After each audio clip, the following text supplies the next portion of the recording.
When you think of GM off-roaders, you... Seems to like us. He wants to be a star. What a cute dog. Ready?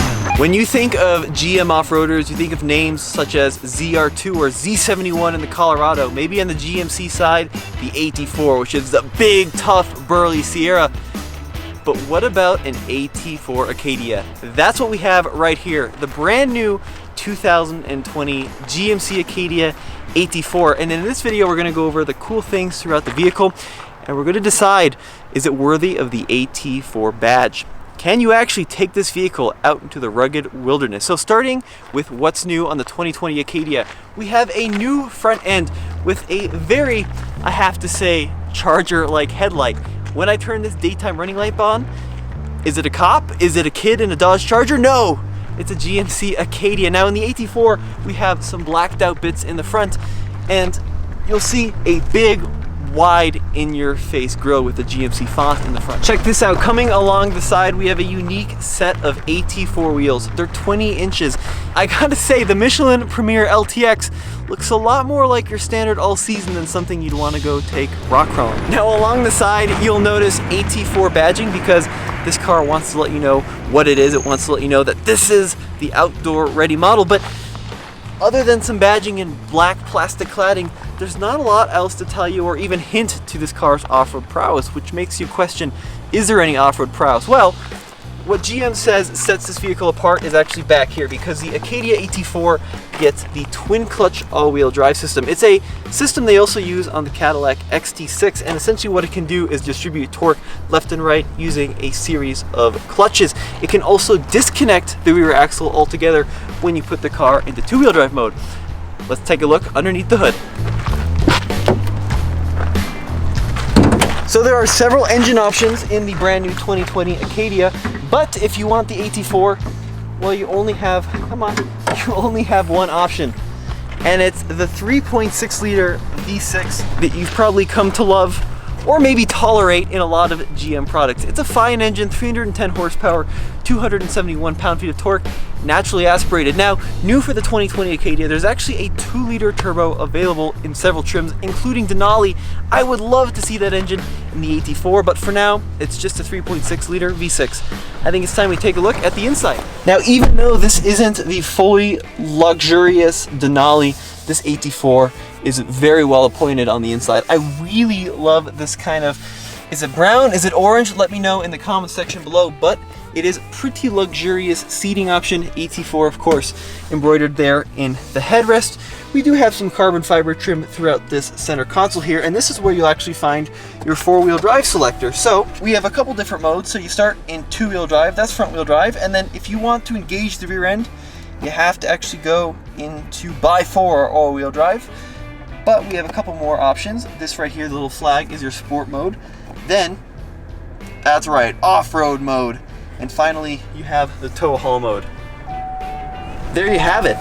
So, speaking of towing and hauling, GMC says that this vehicle can tow a maximum of 4,000 pounds. Now, what else will you find in the interior? Well, you'll notice you have the ubiquitous 8-inch touchscreen display that you'll find in other GM products. It's actually pretty decent. It's really fast. You have Apple CarPlay, Android Auto, navigation. I mean, look how zippy some of these controls are. Of course, you have Sirius XM radio, a couple different home buttons here, and then this is a multifunction knob that can be used to zoom or select or do a whole bunch of different things. Now, you also notice this down here, which is kind of unique, push button transmission, which actually is one of the faster ones I've used in the business. Plus, you'll also see a little L here.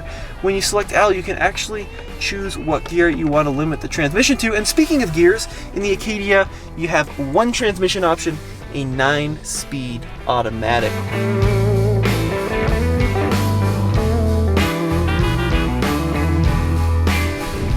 So, the Acadia, of course, is known more for hauling families than hauling butt, but even still, we have a pretty decent amount of power out of the 3.6 liter V6, over 300 horsepower. Now, we are here in Jackson Hole, Wyoming, so we are at a pretty significant amount of altitude, and I will say, just waiting for this traffic to go by, the engine is silky smooth. It is silky quiet as well. Is that a thing? Can you be silky quiet?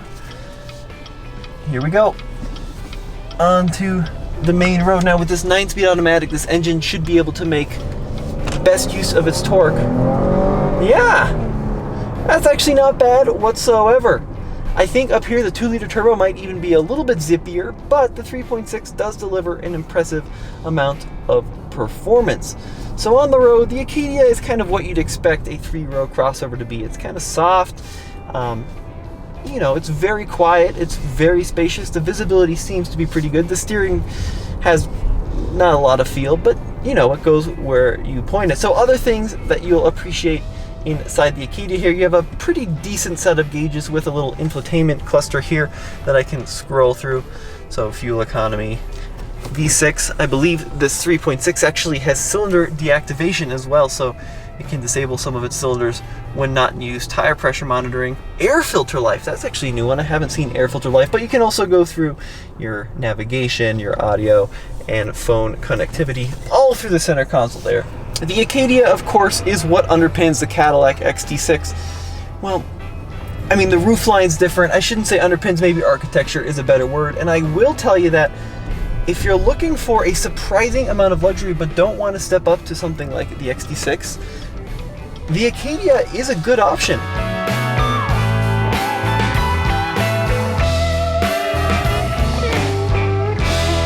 All right, so pulled in off the main road, let's take a look at the business end of the Acadia, and that of course is the second and probably more importantly the third row of seats. So to put the Acadia in park, you have to come to a stop, and then much like a 58 Edsel, push the park button and off you go.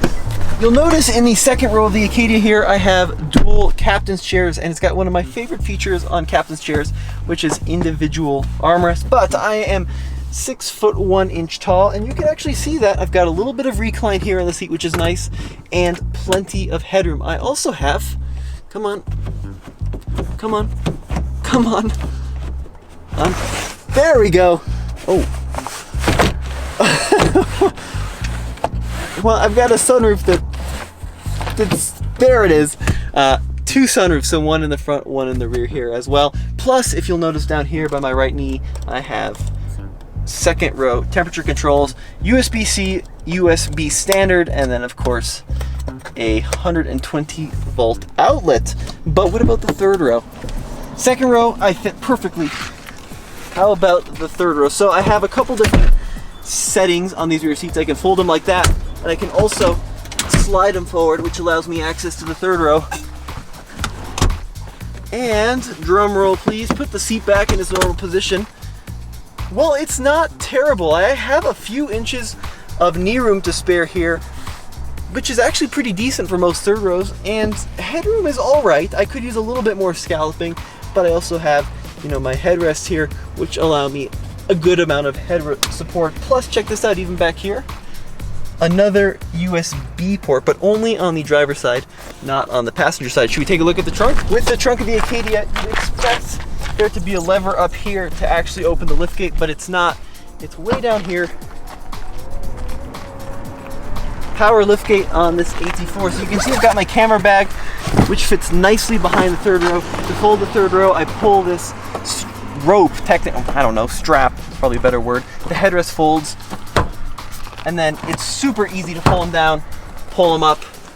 I actually prefer this manual way to the Cadillac's full automation with the electric buttons, just because it's so much faster. But a little bit additional storage down here, which, holy cow, did a lot of water. Simply close the liftgate and you're good to go. Dual exhaust in the rear. So the question remains, why is there an Acadia AT4? Is anyone really gonna take this 3-row crossover off-road? I personally don't think so, but if you like the look, if you like having that advanced twin clutch all-wheel drive system and the AT4 badging throughout, the Acadia AT4 is the one for you, and I think it's actually better value than the Cadillac.